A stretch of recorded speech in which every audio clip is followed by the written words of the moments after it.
What could you do to improve yourself? Well, let's step one step backwards. The first question might be, why should you even bother improving yourself? You ask a disagreeable person what he wants, say, or she wants, they'll tell you right away. They know. It's like, this is what I want, and this is how I'm going to get it. But agreeable people, especially if they're really agreeable, are so agreeable that they often don't even know what they want because they're so accustomed to living for other people and to finding out what other people want and to trying to make them comfortable and so forth, that it's harder for them to find a sense of their own desires as they move through life. And that's not, look, there's situations where that's advantageous, but it's certainly not advantageous if you're going to try to forge yourself a career. That just doesn't work at all. And so, even though on average men and women aren't that much different in terms of their levels of agreeableness by the group, if you go out and you look at the extremes, they're very different. So all of the most agreeable people are women, and all of the most disagreeable people are men. And the thing is, the extremes are often what matter rather than what's in the middle. And so one of the ways that's reflected in society, by the way, is there's way more men in prison. And the best personality predictor of being imprisoned is to be low in agreeableness. It makes you callous. Now, you might think, well, what's the opposite of compassion and politeness? And the answer to that is, I think it's best sort of conceptualized as a trading game. So let's say that we're going to play repeated trading games. And if you're very agreeable, then you're going to bargain harder on my behalf than you're going to bargain on your own behalf. Whereas if you're very disagreeable, you're going to do the reverse. You're going to think, I'm in this trading game for me, and you're going to take care of your own interests. Where an agreeable person is going to say, no, at best, this is worse. This has to be 50-50, but I'd like to help you every way I can. One of the things you have to be careful of if you're agreeable is not to be exploited, because you'll line up to be exploited. And I think the reason for that is because you're wired to be exploited by infants. And so that just doesn't work so well in that actual world. And one of the things that happens very often in psychotherapy, people come to psychotherapy for multiple reasons, but one of them is they often come because they're too agreeable. And so what they get is so-called assertiveness training, although it's not exactly assertiveness that's being trained. What it is the ability to learn how to negotiate on your own behalf. And one of the things I tell agreeable people, especially if they're conscientious, is say what you think. Tell the truth about what you think. There's going to be things you think that you think are nasty and harsh, and they probably are nasty and harsh, but they're also probably true. And you need to bring those up to the forefront and deliver the message. And it's not straightforward at all, because agreeable people do not like conflict. Not at all. They smooth the water. And you can see why that is in accordance with the hypothesis that I've been putting forward. You don't want conflict around infants. It's too damn dangerous. You don't want fights to break out. You don't want anything to disturb the relative peace. And if you're also more prone to being hurt physically and perhaps emotionally, you're also maybe loath to engage in the kind of high-intensity conflict that will solve problems in the short term, because it takes a lot of conflict to solve problems in the short term. And, if that can spiral up to where it's dangerous, which it can if it gets uncontrolled, it might be safer in the short term to keep the water smooth and to not delve into those situations where conflict emerges. The problem with that is it's not a very good medium to long-term strategy, right? Because lots of times there are things you have to talk about, because they're not going to go away. What could you do to improve yourself? Well, let's step one step backwards. The first question might be, why should you even bother improving yourself? And I think the answer to that is something like, so you don't suffer any more stupidly than you have to. And maybe so others don't have to either. It's something like that. Like there's a real injunction at the bottom of it. It's not some casual self-help doctrine. It's that if you don't organize yourself properly, you'll pay for it, and in a big way, and so will the people around you. Now, and you could say, well, I don't care about that, but that's actually not true. You actually do care about that, because if you're in pain, you will care about it. And so you do care about it, even if it's just that negative way. It's very rare that you can find someone who's in excruciating pain who would ever say, well, it would be no better if I was out of this.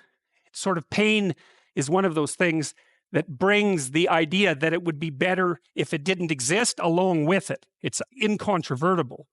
So you get your act together so that there isn't any more stupid pain around you than necessary. Well, so then the question might be, well, how would you go about getting your act together? And the answer to that, and this is a phenomenological idea too, it's something like, look around for something that bothers you and see if you can fix it. You can do this in a room. It's quite fun to do it just when you're sitting in a room, like a room, maybe your bedroom. You can sit there and just sort of meditate on it and think, okay, if I wanted to spend 10 minutes making this room better, what would I have to do? And you have to ask yourself that, right? It's not a command. It's like a genuine question.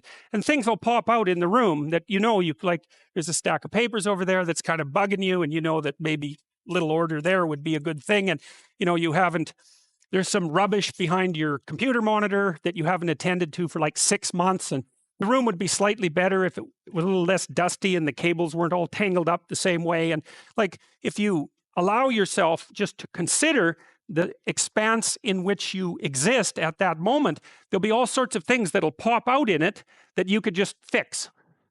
And, I might say, well, if you were coming to see me for psychotherapy, the easiest thing for us to do first would just be to get you to organize your room. You think, well, is that psychotherapy?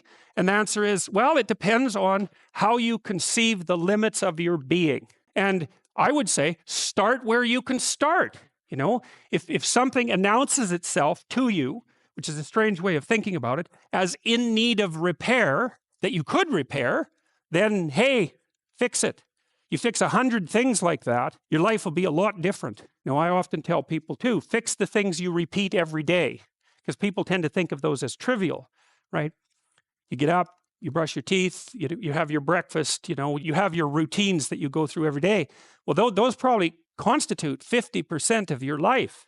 And people think, well, they're mundane, I don't need to pay attention to them. It's like, no, that's exactly wrong. The things you do every day, those are the most important things you do. Hands down. All you have to do is do the arithmetic.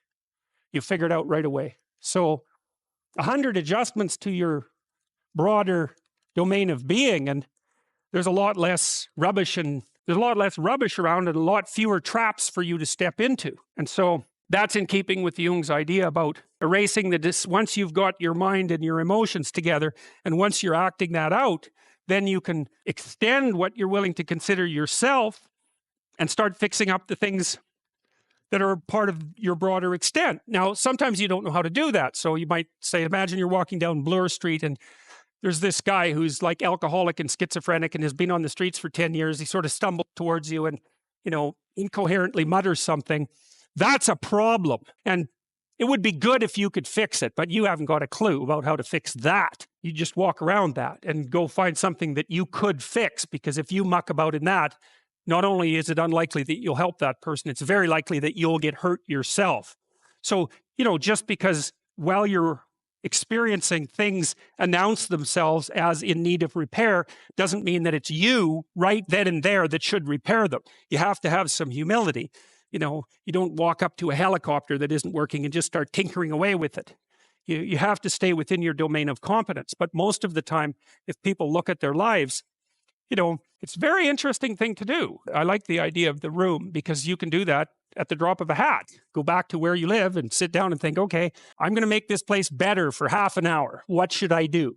You have to ask, and things will just pop up like mad. And it's partly because your mind is a very strange thing. As soon as you give it a name, a genuine aim, it'll reconfigure the world in keeping with that aim. That's actually how you see to begin with. And so if you set it a task, especially, you have to be genuine about it, which is why you have to bring your thoughts and emotions together, and then you have to get them in your body so you're acting consistently. You have to be genuine about the aim. But once you aim, the world will reconfigure itself around that aim, which is very strange. And it's technically true. The best example of that, you have all seen this video where you watch the basketballs being tossed back and forth between members of the white team versus the black team. And while you're doing that, a gorilla walks up into the middle of the video and you don't see it. It's like, if you thought about that experiment for about 5 years, that would be about the right amount of time to spend thinking about it. Because what it shows you is that you see what you aim at. And that, man, if you can get one thing through your head and as a consequence of even being in university, that would be a good one. You see what you aim at. And so because one inference you might draw from that is, be careful what you aim at, right? What you aim at determines the way the world manifests itself to you. And so if the world is manifesting itself in a very negative way, one thing to ask is, are you aiming at the right thing? Now, I'm not trying to reduce everybody's problems to an improper aim. People get cut off at the knees for all sorts of reasons. They get sick, they have accidents. There's a random element to being, that's for sure. But so you don't want to take anything, even that particular phrase, too far. You want to bind it with the fact that random things do happen to people, but it's still a great thing to ask.